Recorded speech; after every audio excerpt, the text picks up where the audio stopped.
नमस्कार दोस्तों, मैं Dharmendra Verma online study with DK में आपका बहुत बहुत स्वागत करता हूं। जो यहाँ पर पर्यावरण अध्ययन के आपको यहाँ पर पौधे से संबंधित जितने भी प्रश्न सीटेट एग्जाम में पूछे गए हैं वो सारे के सारे आपको इस वीडियो के माध्यम से मिलने वाले हैं। उसकी वो सारी जानकारी मिलने वाली है जो कि आपके लिए इंपॉर्टेंट है, तो आपको स्किप नहीं करना है, वीडियो को पूरा देखना है और अंत में हमें जरूर बताना है कि आज का जो वीडियो है वो आपको कैसा लगा। सबसे पहले आपको क्या करना है, वीडियो को लाइक करना है, फिर शेयर कर देना है और फिर चैनल को सब्सक्राइब कर लेना है। चलिए तो शुरू करते हैं। आज का पहला प्रश्न है आपका और सबसे ज्यादा प्रश्न पूछा गया है, टेपियोका का दूसरा नाम क्या है। देखिए टेपियोका का दूसरा नाम आपको बताना है क्या है। मूली है, कसावा है, अदरक है या फिर शकरकंदी है। तो यहाँ पर मैं नहीं बताऊं, उसके पहले आपको आंसर देना है। चाहे तो आप कमेंट के माध्यम से दे सकते हैं या फिर अपनी कॉपी में लिख सकते हैं, लेकिन अंत में जरूर बताइएगा कि जो प्रश्न मैं आपको दे रहा हूं उनमें आपको कितने नंबर आ रहे हैं। तो टेपियोका का दूसरा नाम क्या होता है आपका, कसावा होता है। क्या होता है, कसावा होता है। यहां पर आप देख सकते हैं टेपियोका का नाम कसावा या फिर यूका हो सकता है। यदि यहां पर विकल्प में कसावा ना देते हुए यूका दे दे, यूका ना दे तो कप्पा दे दे या फिर मारा चेन दे दे, ये सभी टेपियोका का दूसरा नाम है। यहां पर देख सकते हैं टेपियोका को कसावा या फिर यूका भी कहा जाता है। और टेपियोका कहां पर उगाई जाने वाली प्रमुख फसल है, तो ये केरल में है। कहां पर है, केरल में है। और कसावा को मलयालम में क्या कहा जाता है, कप्पा कहा जाता है या फिर मारा चेनी भी कहा जाता है। तो इन तीनों को अच्छे से याद कर लीजिएगा, स्क्रीनशॉट ले लीजिएगा। चलिए दूसरे प्रश्न की ओर बढ़ेंगे। दूसरा प्रश्न है आपका, पूर्व काल से भारत में उगाए जाने वाला जो फल सब्जी है वो कौन सी है। तो यहाँ पर देखिए भारत में पूछा गया है ना, और भी जो विदेश से सब्जी आई है वो कौन कौन सी, उनके बारे में भी हम बताएंगे। सबसे पहले आंसर जान लेते हैं।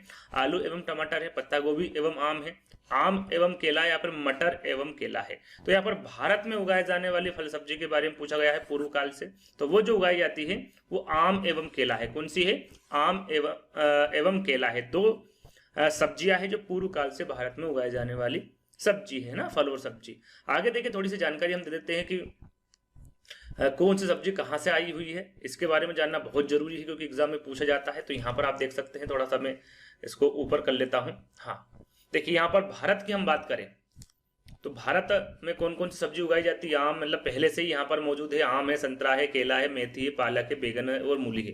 ये कहीं विदेश से नहीं आई है, भारत में ही उगाई जाती है पहले से ही ना। तो आम, संतरा, केला, मेथी, पालक, बैगन और मूली, इसके बारे में आपको पता होना चाहिए ये कहाँ से आई है, भारत से ही आई हुई है ना। अब विदेश से आने वाली सब्जी कौन कौन सी, साउथ अमेरिका से पूछी जाती है। प्रश्न ऐसा पूछा जाता है कि टमाटर कहाँ से आया हुआ है, तो याद रखिएगा साउथ अमेरिका, जैसे कि हरी मिर्ची, टमाटर और आलू, ये तीनों कहाँ से आई हुई सब्जी है, तो साउथ अमेरिका से। यूरोप से गोभी और मटर आया हुआ है, अफ्रीका से कॉफी का बीज और भिंडी, और चीन से सोयाबीन है ना। इसके बारे में आपको पता होना चाहिए, स्क्रीनशॉट ले लीजिएगा, एग्जाम देने जाए तब इसको पढ़ लीजिएगा, काफी आपको यहाँ पर हेल्प मिलने वाली है। चलिए आगे हम बात करेंगे खेजड़ी से संबंधित है ना। खेजड़ी से संबंधित यहाँ पर देखिए 5 विकल्प है और कोट में आपको आंसर देना है। तो यहाँ पर जैसे जैसे विकल्प पढ़ते जाऊंगा आपको आंसर साथ में देते जाऊंगा। तो खेजड़ी वृक्ष के बारे में नीचे दिए कथन पर आपको विचार करना है। पहला विकल्प है कि यह वृक्ष मुख्यतः रेगिस्तान क्षेत्र में पाया जाता है। तो जो खेजड़ी वृक्ष है वास्तविक में ये रेगिस्तान क्षेत्र में पाया जाता है। और राजस्थान का ये राजकीय वृक्ष भी है ना। राजकीय वृक्ष के बारे में पूछे तो कहाँ का है, ये राजस्थान का है ना खेजड़ी वृक्ष। और इसे उगने के लिए अधिक जल की आवश्यकता नहीं होती, बिल्कुल सही। जहाँ रेगिस्तान होता है वहाँ वैसे ही कम वर्षा होती है, तो इसे उगने के लिए अधिक जल की आवश्यकता नहीं होती है। यह वृक्ष अपने तने से जल संचित करता है, जिसका उपयोग आवश्यकता पड़ने पर करती, तो ऐसा ये बिल्कुल नहीं करता है। यह होता आपका रेगिस्तानी ओक। रेगिस्तानी ओक कैसा करता है ना, वो यदि 10 फीट बड़ा होता है तो उसकी जो जड़ें होती है वो कितने फीट तक जाती है, लगभग 30 फीट तक चली जाती है ना। ये आगे मैं आपको बताऊंगा। तो ये किसका है, रेगिस्तानी ओक का है। फोर्थ विकल्प पढ़े तो इस वृक्ष की छाल का उपयोग दवाई के बनाने में होता है तथा इसकी लकड़ी पर कीटों का प्रभाव नहीं पड़ता है, बिल्कुल सही है। इसी प्रकार का काम होता है इसका। और इस वृक्ष में बहुत कम पत्तियां होती है, देखिए तो इसमें होती रेगिस्तान ओक में, रेगिस्तान ओक में होती, ना कि खेजड़ी वृक्ष में है ना। तो यहाँ पर इस वृक्ष में बहुत कम पत्तियां होती, ऐसा नहीं है। तो यहाँ पर देखिए आंसर कौन सा सही होगा आपका, ए, बी और डी। तो हम देखेंगे कहां पर है ए, बी और डी। तो यहां पर आप देखेंगे तो पहले वाले विकल्प में होगा और यही आपका बिल्कुल सही आंसर होगा। चलिए यहां पर थोड़ी सी और जानकारी दे देते हैं हम। यहां पर देखिए खेजड़ी या खेजड़ली है ना, खेजड़ली गांव है एक है ना। यदि पूछे तो ये कहां पर है, तो ये राजस्थान में है। कहां पर है, राजस्थान के जोधपुर जिले में एक गांव है और गांव का नाम खेजड़ी के पेड़ों से लिया गया, यानी कि वहां पर बहुत सारे पेड़ थे इसलिए उस गांव का नाम क्या रख दिया गया, खेजड़ली रख दिया गया। और कहां पर है, राजस्थान के जोधपुर जिले में है। और इसका वैज्ञानिक नाम क्या होता है, खेजड़ी का है ना, खेजड़ी का पूछा है यहाँ पर। खेजड़ी का वैज्ञानिक नाम क्या होता है, तो प्रोसोपिस सिनेरिया है ना, ये खेजड़ी का वैज्ञानिक नाम है और उसे पूरे भारत में अलग अलग नामों से जाना जाता है। कौन कौन से अलग नाम है वैसे आपको पता होना चाहिए। ये राजस्थान का राजकीय वृक्ष है, थोड़ी देर पहले मैंने आपको बताया था। तो यहाँ पर देखिए इसको अलग अलग नामों से भी जाना जाता है, जैसे कि महाराष्ट्र और उत्तर प्रदेश में इसे समी के नाम से जाना जाता है। किसे? खेजड़ी को। यहाँ पर लिख देता हूं मैं, खेजड़ी को समी के नाम से जाना जाता है महाराष्ट्र और उत्तर प्रदेश में।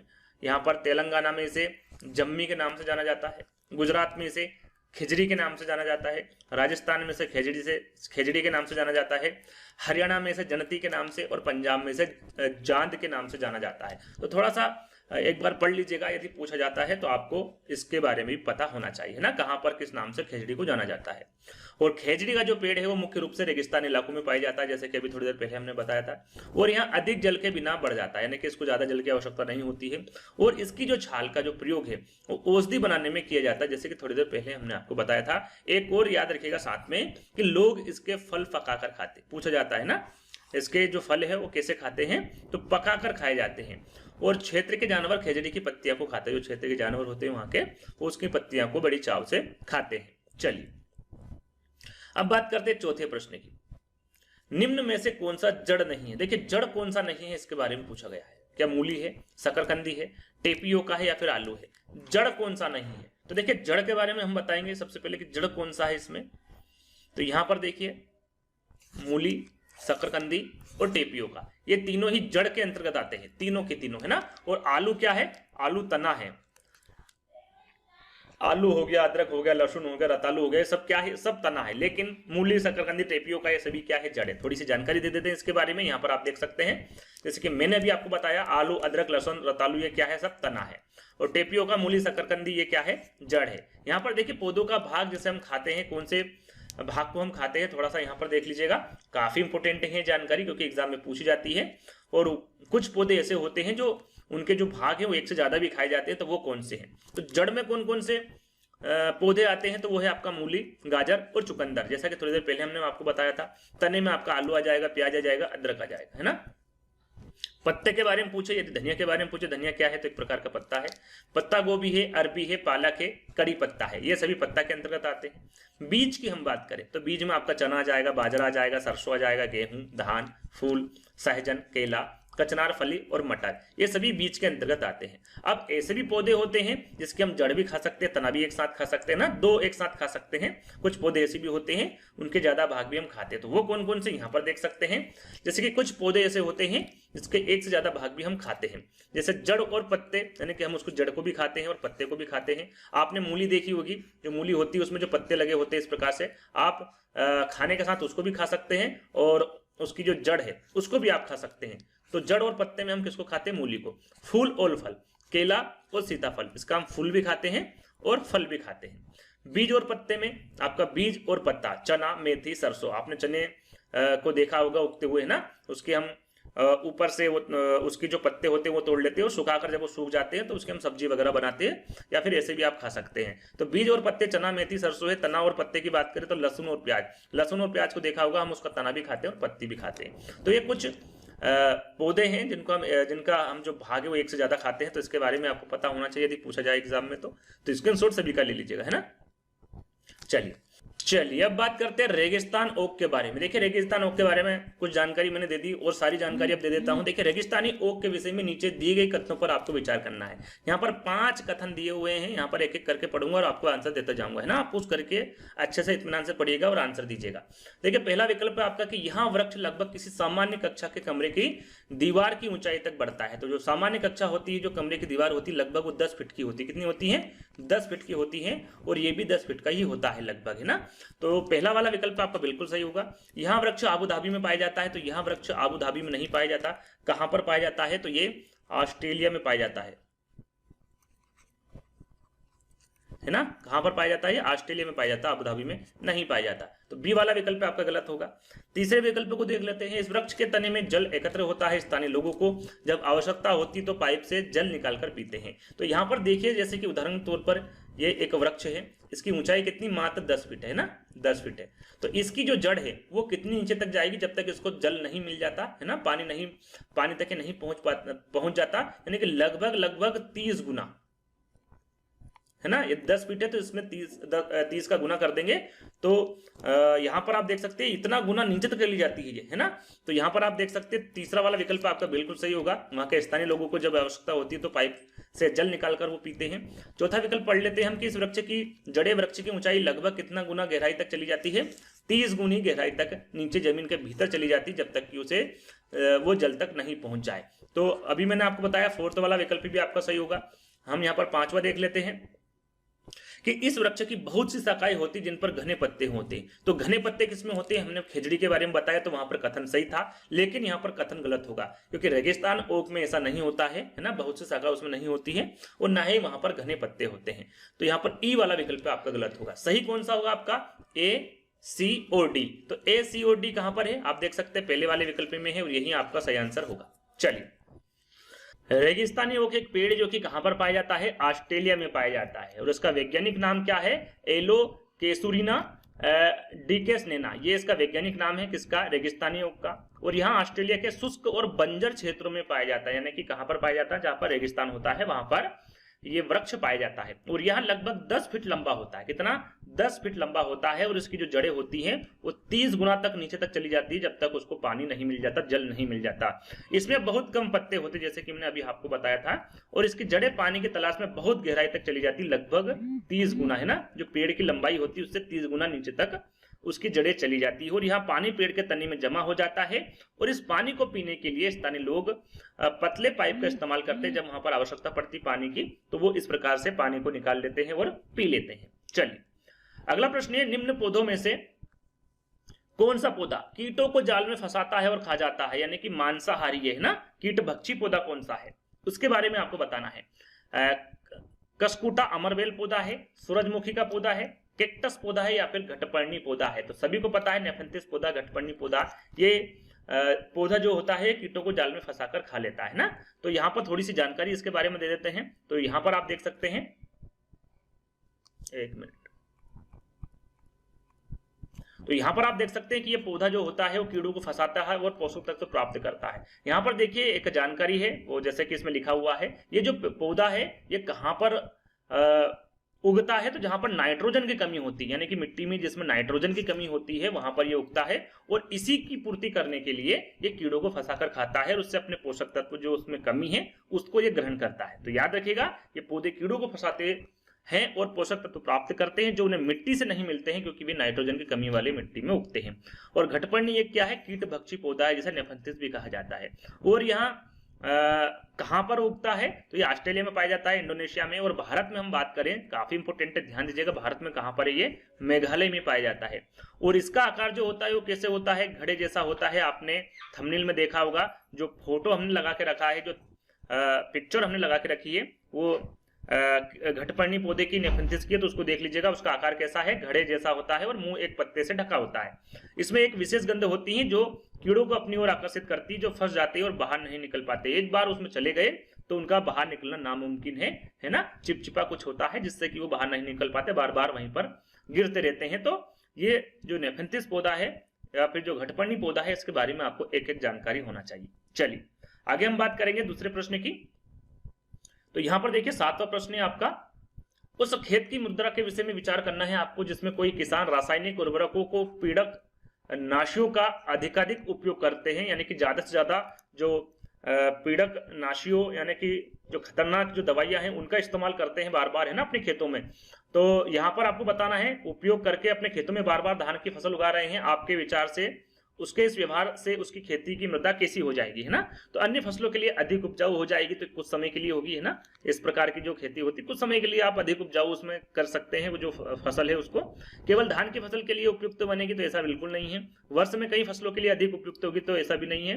कुछ समय पश्चात वो बंजर हो जाएगी। आप कुछ समय के लिए तो उसमें फसल अच्छी उगा लेंगे लेकिन उसके बाद में वो बंजर हो जाएगी, किसी काम की नहीं होगी। तो यहाँ पर 4th वाला विकल्प आपका बिल्कुल सही होगा।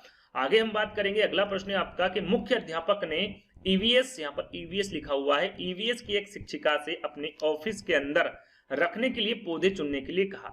वहां निम्नलिखित में से कौन सा समूह चुनेगा। यहाँ पर देखिए पौधे कौन से चुनना है, जो कि ऑफिस में रखे जाए, घर के अंदर रखे जाए, है ना। इस प्रकार के पौधे का आपको चयन करना है जो घर के अंदर चले जाए, आसानी से वहां पर आप रख सके, जो कि यदि सूर्य की किरण उनको ना भी मिले तो वो वहां पर अपना भरण पोषण कर सके। ऐसे पौधों का आपको चयन करना है। तो यहाँ पर 4 विकल्प हैं, अच्छे से पढ़ लीजिएगा।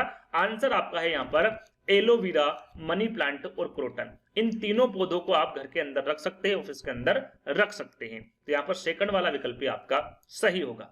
चलिए अगला प्रश्न है कि गांव का नाम वहां उगने वाले कई खेजड़ी पेड़ों के कारण पड़ा। इस गांव के लोग पौधों, पेड़ों और जानवरों की बहुत देखभाल करते हैं और भारत में यहाँ गांव है। तो यहाँ पर देखिए थोड़ी देर पहले मैंने आपको बताया था और ये प्रश्न फिर से पूछा जा चुका है, यानी कि ये सीटेट एग्जाम में रिपीटेड प्रश्न है ना।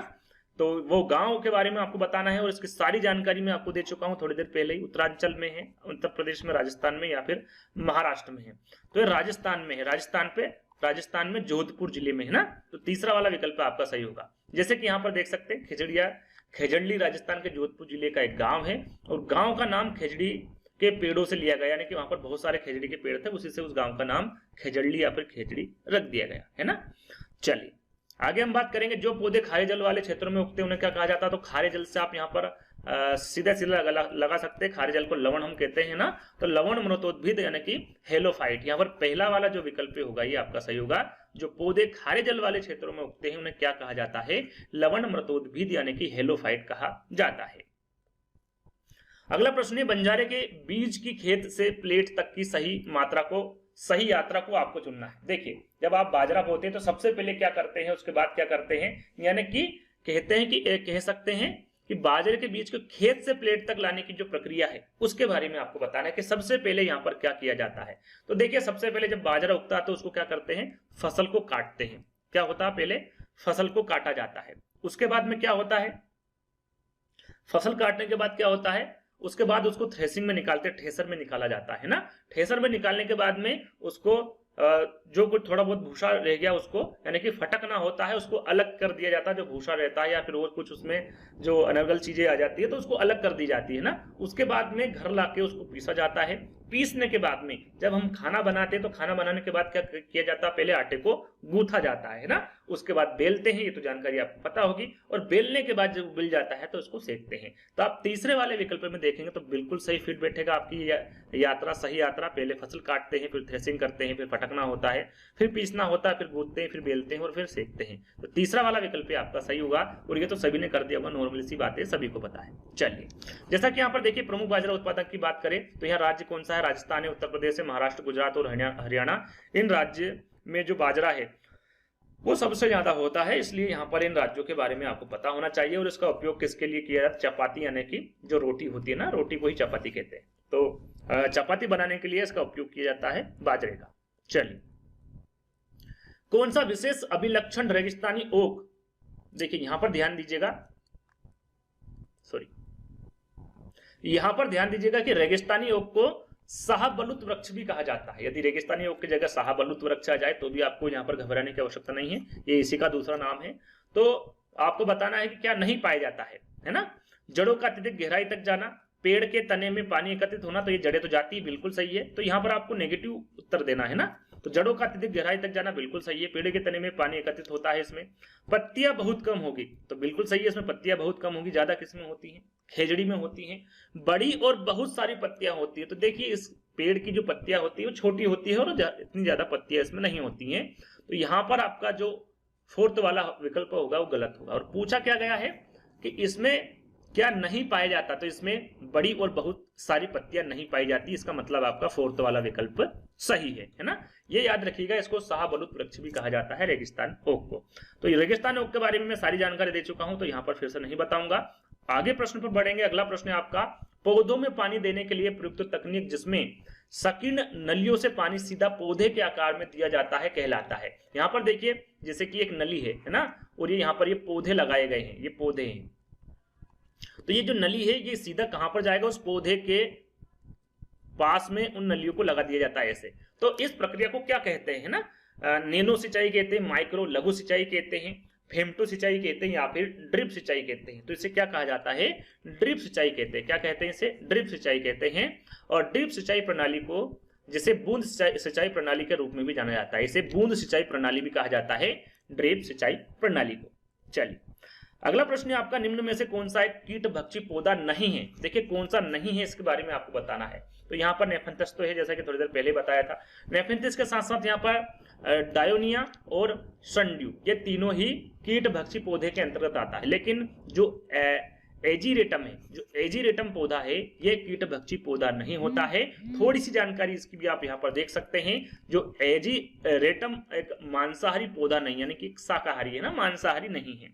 एजीरेटम जो एजीरेटम वंश है, जिसे व्हाइट वीड भी कहा जाता है। एजीरेटम को क्या कहा जाता है? व्हाइट वीड भी कहा जाता है। जैसा कि यहाँ पर जो फंसाने की तकनीक होती है, किस प्रकार फंसाते हैं, थोड़ा सा इसके बारे में जानकारी देख सकते हैं। यहाँ पर थोड़ा सा ऊपर कर लेता हूं ताकि आपको सारी जानकारी क्लियर दिखे। तो जो घटपर्णी पौधा है, ये पत्तियां पाचक रसों से युक्त एक फिसलन भरे गहरे कुंड में परिवर्तन हो जाता है। जैसे कि मैंने आपको बताया था, वहां पर जो रस होता है वो ऐसा होता है कि जो वहां पर एक बार फंस जाता है कीड़ा, वो वापस बाहर नहीं निकल पाता है। तो कीड़े इस कुंड में गिर जाते हैं और पौधे उन्हें पचा लेते हैं और नाइट्रोजन जो जिसकी उसको कमी होती है नाइट्रोजन की, उसको पूरा कर लेता है। वेनिस फ्लाईटेप डायोनिया जिसको बोलते हैं, इसमें स्नेप ट्रैप होते हैं। क्या होते हैं? स्नेप ट्रैप होते हैं, जो कीड़ों के छूने पर बंद हो जाता है। यदि इस प्रकार से प्रश्न आपसे पूछे जाते हैं कि वो कौन सा पौधा है जिसमें स्नेप ट्रैप होता है, जो कीड़ों के छूने पर बंद हो जाता है, तो वो डायोनिया है या फिर वीनस फ्लाई ट्रैप कीड़ा है ना, सॉरी पौधा है। तो इसके बारे में आपको पता होना चाहिए। इस प्रकार से प्रश्न पूछा जा सकता है। जैसे कि संड्यू का हम बात करें, तो संड्यू जो पौधा है, इसकी सतह पर एक चिपचिपा पदार्थ होता है। जो सतह है वहां की बात की जा रही है ना, इसकी सतह पर एक चिपचिपा पदार्थ होता है, जो ओस जैसा दिखाई देता है। कैसा दिखाई देता है? ओस जैसा दिखाई देता है, और उस पर कीड़ा फंस जाता है और पाचक रस उसे समय समय पर उसे पचा लेते हैं। तो यदि आपसे पूछा जाए कि वहां पौधा कौन सा है जिसकी सतह पर एक चिपचिपा पदार्थ होता है, जो ओस जैसा दिखता है और उस पर कीड़ा फंस जाता है और पाचक रस उसे समय समय पर पचा लेते हैं, वो पौधा कौन सा होगा? तो वो संड्यू होगा, है ना। तो ये छोटी छोटी जो बातें हैं, इनके बारे में आपको जानकारी होना चाहिए। यहाँ पर जो आयोग है, सीटेट आयोग, को किसी भी तरह से आपसे प्रश्न पूछ सकता है, तो इनके बारे में भी आपको पता होना चाहिए। चलिए आगे हम बात करेंगे। वे व्यक्ति जो वनों में कम से कम 25 वर्षों से रह रहे हैं, उनका वन भूमि और उसमें होने वाली उपज पर अधिकार हो जाता है। यहाँ एक्ट लिया गया है। यहाँ पर एक्ट कहां से लिया गया है? कौन से एक्ट से लिया गया है? वन एक्ट के अधिकार 2007 से, भारतीय वन एक्ट 1927 से, राष्ट्रीय वन नीति 1988 से, या फिर भारतीय वन संशोधन एक्ट 2019 से। तो यहाँ पर जो व्यक्ति वनों में कम से कम 25 वर्षों से रह रहा है, वहां पर वन और उसमें होने वाली जो उपज होती है उसका भी वो अधिकार हो जाता है। तो यहाँ एक्ट कौन सा है? तो वो एक्ट होगा आपका वन एक्ट के अधिकार 2007 से। तो यहाँ पर पहला वाला विकल्प आपका सही होगा। कुछ जानकारी है छोटी सी, इसके बारे में आपको पता होना चाहिए। तो यहाँ पर आप देख सकते हैं कि इस जो एक्ट है, इसे 19 दिसंबर 2006 को अधिनियमित किया गया था। अधिनियमित कब किया गया था? 29 दिसंबर 2006 को। और इसको लागू कब किया गया था? 31 दिसंबर 2007 को इसको लागू कर दिया गया था। और यहाँ भूमि और अन्य संसाधनों पर जंगलों में रहने वाले समुदायों के अधिकारों से संबंधित है। और यहाँ वन में रहने वाले अनुसूचित जनजातियों और अन्य पारंपरिक वनवासियों के वन अधिकारों को मान्यता देता है, और जो पीढ़ियों में ऐसे वनों में निवास कर रहे होते हैं। साथ ही साथ जो लोग कम से कम 25 वर्षों से जंगल में रह रहे हैं, उन्हें वन्य भूमि पर अधिकार है, और उस पर उगाया अनाज भी वो उन्हीं का है, उन्हीं का अधिकार है ना। और साथ में उन्हें आप कभी भी जंगल से नहीं निकाल सकते। ये एक्ट बनाया गया है जो कि 2007 का है। और इस अधिनियम को जनजाति अधिकार अधिनियम या फिर जनजाति भूमि अधिनियम के नाम से भी जाना जाता है। यदि यहाँ पर पूछा जाता है कि इसे और किस नाम से जाना जाता है, तो इस अधिनियम को जनजाति अधिकार अधिनियम या फिर जनजाति भूमि अधिनियम के नाम से भी इसे जाना जाता है। तो ये छोटी सी जानकारी थी, इसके बारे में आपको पता होना चाहिए। आगे हम बढ़ेंगे। पटसन का रेशा। पटसन का रेशा पटसन के पौधों के किस भाग से प्राप्त होता है? बीज से, पत्ती से, फूल से, या फिर तना से? सरल सा प्रश्न है, इसका आंसर तो आपको पता होगा। राइट आंसर आप खुद बता सकते हैं, वैसे तो मैं बताऊंगा, लेकिन हर प्रश्न का आंसर आपको मेरे से पहले बताना है ना। कमेंट से के माध्यम से या फिर कॉपी में लिख लीजिएगा। सारा एक पेज ले लीजिएगा, उसमें ABCD या फिर 1 2 3 करके लिख लीजिएगा, ताकि आपको पता चल सके कि आप यदि पौधे से संबंधित प्रश्न आ जाए तो वो सही करते हैं या फिर गलत, कितने प्रतिशत आपके सही अंक प्राप्त होते हैं, ये भी आपको जानकारी हो जाएगी ना, आपका आकलन हो सकता है। तो यहाँ पर आपका सही आंसर होगा तना। पटसन का रेशा पटसन के पौधे के किस भाग से प्राप्त होता है? तो तने से प्राप्त होता है। फोर्थ वाला विकल्प आपका सही होगा। अगला प्रश्न है आपका, वृक्षों पौधों की जड़ों में पाए जाने वाले नीचे दिए गए कुछ विशिष्ट लक्षण है, उस पर विचार करना है। और ये किस पर विचार करना है? बरगद के वृक्ष पर, है ना। बरगद के वृक्ष से संबंधित 5 यहाँ पर आपसे कथन दिए गए हैं और उसमें सही कथन का आपको चयन करना है कि सही कथन क्या होगा। एक एक करके मैं बताऊंगा, वीडियो को पुश कर लीजिएगा, क्योंकि यहाँ पर जैसे जैसे विकल्प पढ़ता जाऊंगा और मैं आंसर देता जाऊंगा, है ना। तो यहाँ पर देखिए, वृक्ष की लटकती शाखा जैसी दिखाई देती, पहला विकल्प है कि वृक्ष की लटकती शाखा जैसी दिखाई देने वाली, वास्तव में उसकी शाखा नहीं जड़ें होती, बिल्कुल सही है, आपने देखा होगा बरगद के वृक्ष को देखा होगा, ये भारत का राष्ट्रीय वृक्ष भी होता है बरगद, जैसा कि आपको पता होगा। तो इसमें जो लटकती आपने देखा होगा लटकन जो होती है वो क्या होती है? इनकी जड़ें होती है ना। जड़ों की लंबाई वृक्ष की ऊंचाई के लगभग 30 गुना होती है, तब 30 गुना नहीं होती, किसकी होती है? ये राजस्थानी ओक की। जो पेड़ मैंने आपको बताया था, है ना, राजस्थानी ओक के बारे में, तो उसकी जो जड़ें होती हैं वो लगभग 30 गुना होती है ना उसकी लंबाई। तो जड़ों द्वारा वृक्ष, ये बी वाला विकल्प आपका गलत होगा। जड़ों द्वारा वृक्ष के मजबूत खंभों की भांति सहारा देना है, बिल्कुल सही है। जो जड़ होती है, जैसा कि एक पेड़ आपने देखा होगा, वैसे यहाँ पर बताने की जरूरत नहीं है। इस प्रकार से जड़ें निकलती रहती है ना। तो ये जड़ें हैं, ये जमीन में धस जाती है, नीचे जमीन में चली जाती है, तो ये किसका सहारा करती है? मजबूत खंभों की भांति ये सहारा प्रदान करती है ना, वृक्ष की जड़ें। तो यहाँ पर तीसरा वाला विकल्प आपका सही होगा। जड़ों द्वारा खाद्य सामग्री का भंडारण करना होता है, तो खाद्य सामग्री का भंडारण नहीं करती है। लटकती जड़ों का बढ़ते बढ़ते जमीन के अंदर चले जाना, ये भी बिल्कुल सही है। तो सही क्या होगा आपका? ए, सी और ई। तो ए, सी और ई कहां पर है? हम यहाँ पर आगे देखेंगे। ए, सी और ई यहाँ देखिए पहले वाले विकल्प में है और यही आपका सही आंसर होगा। चलिए, जैसा कि मैंने अभी आपको बताया था कि यहाँ भारत का राष्ट्रीय वृक्ष भी है, तो इससे जानकारी आपको पता होगा। वैसे अगला प्रश्न है, निम्नलिखित में से कौन सा परजीवी पौधा है? देखिए, परजीवी पौधा के बारे में आपको बताना है। पीपल है, अमरबेल है, अंगूर है, या फिर मनी प्लांट है। आंसर कमेंट्स के माध्यम से दे सकते हैं। तो यहाँ पर देखिए परजीवी पौधा है ना, परजीवी पौधे के बारे में हम जानकारी देंगे। सबसे पहले आंसर होगा आपका अमरबेल। याद रखिएगा, अमरबेल क्या है? एक परजीवी पौधा है। देखिए यहाँ पर आप देख सकते हैं, थोड़ा सा नीचे कर लेता हूं। अमरबेल एक परजीवी पौधा है। अमरबेल में क्लोरोफिल नहीं होता है। देखिए क्या नहीं होता है इसमें? क्लोरोफिल नहीं होता है, इसलिए यहाँ प्रकाश संश्लेषण द्वारा अपने भोजन को संश्लेषित नहीं कर पाता है। आपने देखा होगा जो अमरबेल होता है वो किसी पेड़, जैसे कि ये पेड़ है, तो इस पेड़ पर चढ़ जाता है ना, पेड़ पर चढ़ जाता है और इसी के सहारे ये अपना जीवन यापन करता है और इसी से अपना ये भोजन प्राप्त करता है। यानी कि इसको तो फायदा होता है, लेकिन जो पौधा होता है जिस पर ये चढ़ा हुआ है उसको ये हमेशा हानि पहुंचाता रहता है। तो इस प्रकार के पौधे को क्या कहते हैं? परजीवी कहते हैं। आगे हम देखते हैं कि यदि जिस पौधे पर ये चढ़ता है उसी से रेडीमेड खाना लेता है, यानी कि उसी से ये अपना खाना प्राप्त करता है। जिसे पौधे पर यहाँ चढ़ता है उसे परपोषी कहते हैं। जिस पौधे पर ये चढ़ता है, जैसे कि पौधा है, तो इसको क्या कहते हैं? परपोषी कहते हैं, परपोषी। और ये किस प्रकार का पौधा है? तो ये परजीवी है ना, जिस पर चढ़ा हुआ है उसको परपोषी कहते हैं। और अमरबेल क्या है? एक परजीवी पौधा है। चूंकि यहाँ मेजबान को मूल्यवान पोषक तत्वों से वंचित करता है, ये पूरे पेड़ को घेर लेता है, पूरे वृक्ष को घेर लेता है, तो जो उसको चाहिए होता है पेड़ को वो वहां पर प्राप्त नहीं कर सकता है। मूल्यवान जो पोषक है उसको वो वृक्ष हासिल नहीं कर पाता है, इसलिए इसे क्या कहा जाता है? परजीवी कहा जाता है। अमरबेल को परजीवी पौधे मेजबान पौधे को हमेशा क्या करते हैं? नुकसान ही पहुंचाते रहते हैं। तो याद रखिएगा, जो अपना फायदा करता है और दूसरे का नुकसान करता है उस पौधे को क्या कहा जाता है? परजीवी कहा जाता है। चलिए अगला प्रश्न है, निम्न में से किस पौधों के बीज पशुओं द्वारा विस्थापित होते हैं? सहजन, मेपल, आक या फिर आम।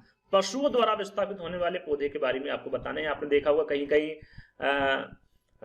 होगा कहीं कहीं जो घर बने होते हैं उसके ऊपर या फिर दीवार पे पीपल उगाता है, आम उगाता है, और भी बहुत सारे वृक्ष कैसे उगाते हैं? तो पशुओं द्वारा विस्थापित होने पर ही वो वृक्ष उगाते हैं। आगे हम बात करेंगे। तो यहाँ पर आम आपका सही आंसर होगा। जो पौधा आम है जो बीज पशुओं द्वारा विस्थापित होता है। कैसे होता है? देखिए यहाँ पर देख सकते हैं, जानवर और पक्षियों द्वारा बीज का फैलाव। और भी फैलाव होते हैं, मैंने सिर्फ जानवरों और पक्षियों के द्वारा जो बीज का फैलाव है उसी को रखा है। तो ऐसे विभिन्न तरीके होते हैं जिससे पशु और पक्षी बीजों को फैलाते हैं, है ना। तो कुछ जानवर और पक्षी चमकीले रंग बिरंगे फलों की ओर आकर्षित होते हैं, वो पूरा फल खा लेते। जो फल है, कोई सा भी फल है, जैसे कि आम हो गया है ना, आम को पूरा खा लेंगे, या फिर चेरी हो गया, टमाटर हो गया, उनको पूरा खा लेंगे।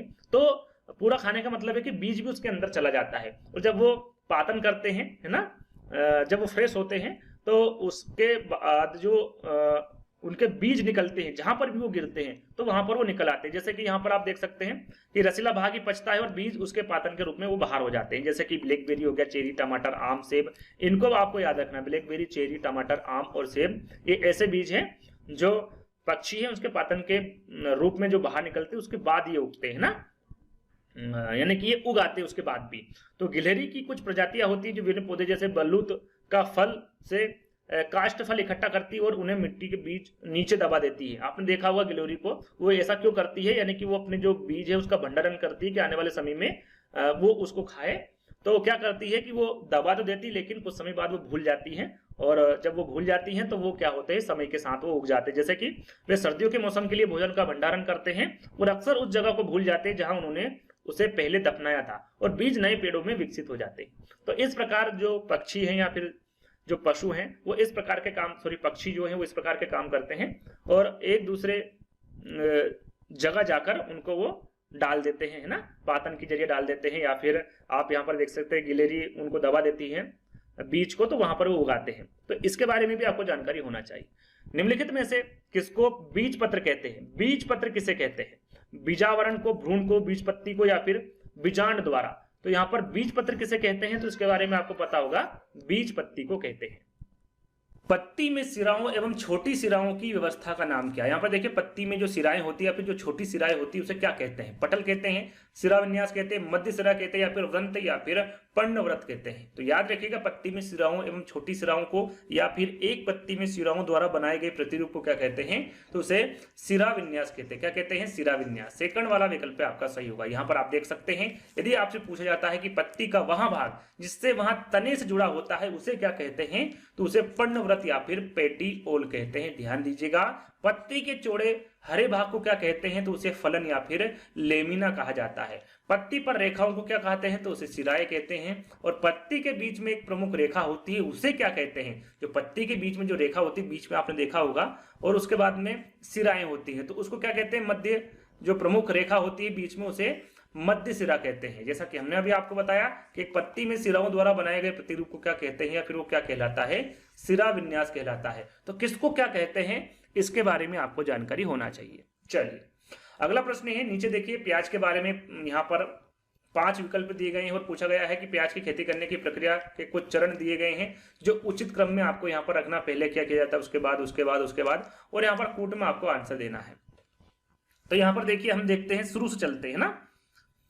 तो सबसे पहले क्या किया जाता है, उपरोक्त चरणों का सही क्रम आपको लगाना है। सबसे पहले क्या, तो सबसे पहले क्या होता है, सबसे पहले गुड़ाई होती है। क्या होती है? गुड़ाई होती है। इधर लिख लेते हैं, पहले क्या आएगा आपका बी, पहले आएगा बी, है ना। पहले गुड़ाई होती है, उसके बाद में आप बीज बोते हैं, गुड़ाई के बाद में बीज बोते हैं। उसके बाद क्या होता है, उसके बाद में खरपतवार आप वहां पर हटाते हैं, तो यहाँ पर इसके बाद में ए आएगा। उसके बाद क्या होता है, प्याज को आप उखाड़ते हैं, तो यहाँ पर आपका क्या आएगा, ई आ जाएगा। उसके बाद आप क्या करते हैं, प्याज के ऊपर की सूखी पत्तियां को हटाते हैं। आपने देखा होगा, प्याज को जब उखाड़ लिया जाता है तो एक जगह इकट्ठा कर दिया जाता है, उसमें जो ऊपर की जो पत्तियां होती जो सूख जाती हैं उसको काट देते हैं, उसको हटा देते हैं। तो ये अंतिम प्रक्रिया है ना। तो यहाँ पर BCAED, तो BCAED यानी कि 4th वाला विकल्प आपका बिल्कुल सही होगा। ये उचित क्रम होगा प्याज की खेती के लिए। चलिए आगे हम बात करेंगे झूम खेती के बारे में। काफी प्रश्न पूछे गए, कूट में आंसर भी आपको देना है, तो इसके बारे में हम जानकारी देंगे। सबसे पहले आंसर को जान लेते हैं कि झूम खेती के अंतर्गत झारखंड के किसानों द्वारा अपनाए जाने वाले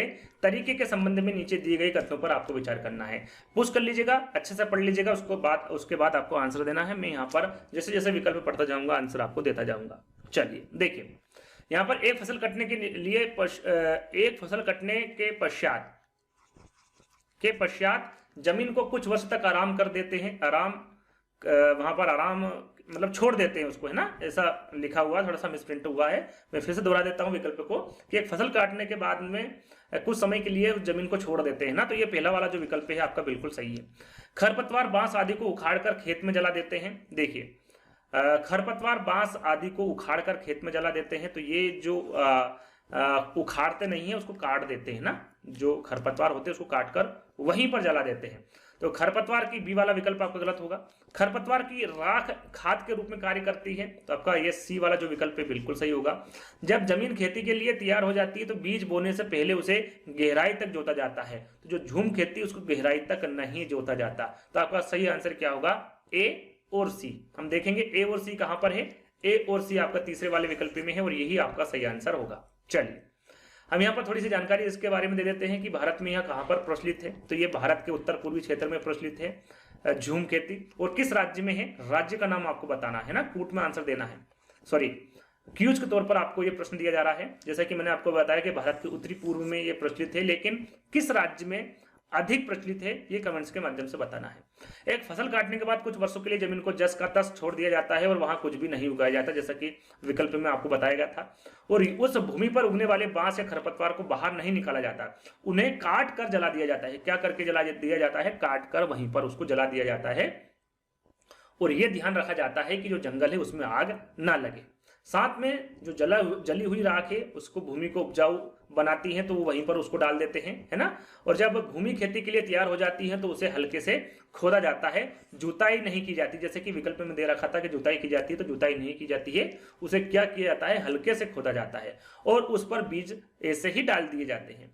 खरपतवार और अन्य अवांछित पौधे को भी बाहर नहीं निकाला जाता है, उसे सिर्फ काटा जाता है ताकि वह मिट्टी में मिल जाए, यानी कि वही काटा जाता है और वहीं पर डाल दिया जाता है, उसे बाहर निकालने की प्रक्रिया भी नहीं है झूम खेती में। यहां भी मिट्टी उपजाऊ बनाने में मदद करता है, इस प्रक्रिया से भी जो वहां की मिट्टी उपजाऊ होती है। और इसे इंपोर्टेंट आईएमपी पूछा गया है ना, इसे स्लेश एंड बर्न, याद रखिएगा, इसे स्लेश एंड बर्न और हिंदी में काट और दग्ध भी कहा जाता है इस कृषि को। आगे प्रश्न पूछा जाएगा, याद रखिएगा, काट और दग्ध खेती को, या फिर इस इंग्लिश में वहां पर स्लेट एंड बर्न ऐसे कहा जाता है। उसे आग प्रति कृषि के नाम से भी जाना जाता है। और यहाँ एक स्थानांतरण खेती प्रणाली है। कौन सी स्थानांतरण खेती प्रणाली है? तो वो आपकी झूम खेती, याद रखिएगा, इंपोर्टेंट है सारी जानकारी। स्क्रीनशॉट आप हमेशा ले लीजिएगा, जब भी आपको समय मिले पढ़ लीजिएगा। चलिए, और झारखंड राज्य में झूम खेती को कुरवा के रूप में जाना जाता है। यदि पूछा जाए आपसे, विकल्प में दे दिया जाए कि झारखंड राज्य में झूम खेती को किस नाम से जाना जाता है, तो कुरवा नाम से जाना जाता है। किस नाम से? कुरवा, है ना। ये भी इंपोर्टेंट फैक्ट है, इसके बारे में भी आपको जानकारी होना चाहिए। चलिए, अब बात करते हैं झूम खेती है क्या है। जैसे थोड़ी देर पहले मैंने आपको बताया था, जैव खेती है, काट और दग्ध खेती है, कीटनाशकों का सीमित उपयोग है या फिर रासायनिक खाद का सीमित उपयोग है। तो अभी हाल ही में मैंने आपको बताया था झूम खेती क्या है, काट और दग्ध खेती। सेकंड वाला विकल्प आपका सही होगा। अगला प्रश्न है घटपर्णी, है ना। घटपर्णी शिकारी पौधा जैसे कहते हैं या फिर पीचर प्लांट भी इसे कहते हैं, जो कीट और मेंढक तक को फंसाकर खा सकता है। हमारे देश के एक पूर्वी राज्य में भी पाया जाता है। इस राज्य का नाम आपको बताना है, जैसे कि मैंने देश का नाम बताया था, साथ ही साथ भारत में कहां पर पाया जाता है। थोड़ी देर पहले मैंने आपको बताया था नागालैंड है, मेघालय, असम या फिर मिजोरम है। राइट आंसर थोड़ी देर पहले मैंने आपको बताया था मेघालय, है ना। भारत में कहां पर पाया जाता है ये घटपर्णी पौधा या फिर शिकारी पौधा या फिर नेफेंथिस पौधा? तो मेघालय में पाया जाता है। चलिए, आगे बात करेंगे सिनकोना पेड़ के किस भाग का उपयोग मलेरिया के उपचार के लिए किया जाता है? जड़, छाल, पत्ते या फिर बीज? तो इसके बारे में तो आपको पता होगा, काफी बार आपने पढ़ा होगा। राइट आंसर क्या हुआ यहाँ पर? छाल, है ना। सिनकोना पेड़ के जो छाल है उसका उपयोग करके मलेरिया के उपचार के लिए दवाई बनाई जाती है। चलिए, अगला प्रश्न है मेंढकों और कीटों को फंसाने को पकड़कर खा जाने वाले घटपर्णी पौधा कहां पाया जाता है? देखिए, ये घटपर्णी पौधा या नेफेंथिस पौधा शिकारी पौधे के बारे में काफी प्रश्न पूछे गए, रिपीटेड प्रश्न पूछे गए हैं। मेघालय ही, मणिपुर, मिजोरम या फिर महाराष्ट्र है। तो अभी हमने कुछ समय पहले ही आपको बताया था, याद भी होगा आपको, मेघालय इसका सही आंसर होगा। चलिए, अगला और अंतिम प्रश्न है। देखिए, जो सीटेट एग्जाम हुई थी उसमें 28 प्रश्न टोटल, सबसे ज्यादा प्रश्न पूछे गए थे, है ना। जो पौधे हैं उनसे सबसे ज्यादा प्रश्न पूछे गए थे, 28 प्रश्न पूछे गए थे ना। तो किसी वृक्ष के बारे में आपको नीचे दिए गए पर विचार करना है, जो कि रेगिस्तान ओक है। यहाँ पर आप देख सकते हैं इस वृक्ष का नाम क्या है, रेगिस्तानी ओक। तो इसके बारे में आपको सही जानकारी देना है। 4 विकल्प हैं और यहाँ पर 4 विकल्प पढ़ते ही आंसर मैं आपको बताऊंगा सीधे सीधे, है ना। तो वीडियो को पुश कर लीजिएगा और आंसर आप भी बता सकते हैं कमेंट्स के माध्यम से। और इन टोटल 28 प्रश्नों में आपको कितने नंबर आए ये जरूर बताइएगा। तो पहला विकल्प है कि इस वृक्ष की ऊंचाई सामान्य कक्षा के कमरों की दीवारों के बराबर होती। थोड़ी देर पहले बताया था कितने फीट होती, 10 फीट होती है। तो बिल्कुल सही है आपका। इस वृक्ष की जड़ें धरती के भीतर वृक्ष की ऊंचाई के लगभग 30 गुनी गहराई तक नीचे जाती, जब तक कि भूजल स्तर तक ना पहुंच जाए। तो इसके बारे में बताया था, ये भी सही है। इस वृक्ष अपने तने में जल एकत्र करता है, तो ये भी आपका सही है। यह वृक्ष अबुधाबी में रेत के टीले के पास पाया जाता है। तो अबुधाबी में नहीं पाया जाता, कहां पर पाया जाता है? ऑस्ट्रेलिया में पाया जाता है ना। कहां पर पाया जाता है? ऑस्ट्रेलिया में। अबुधाबी में नहीं पाया जाता। तो डी विकल्प आपका गलत होगा, ए बी सी आपका सही होगा। तो ए बी सी कहां पर है? तीसरे वाले विकल्प में, और यही आपका सही आंसर होगा। तो आपके जो यहाँ पर 28 प्रश्न थे जो कि पौधे से संबंधित सीटेट एग्जाम में पूछे गए थे, प्रीवियस ईयर पेपर में पूछे गए थे, वो सारे प्रश्न यहाँ पर मैं लेकर आया हूँ। यदि आपको वीडियो अच्छा लगा हो तो आपको लाइक करना है, शेयर करना है, चैनल को सब्सक्राइब कर लेना है। और भी यदि कोई टॉपिक आपके मन में हो तो वो भी कमेंट्स के माध्यम से बता सकते हैं, उस पर भी हम यहाँ पर जल्द ही वीडियो लेकर आ जाएंगे। तो आज की वीडियो में बस इतना ही। जल्द ही दोस्तों एक नई वीडियो के साथ मिलेंगे, जब तक के लिए धन्यवाद।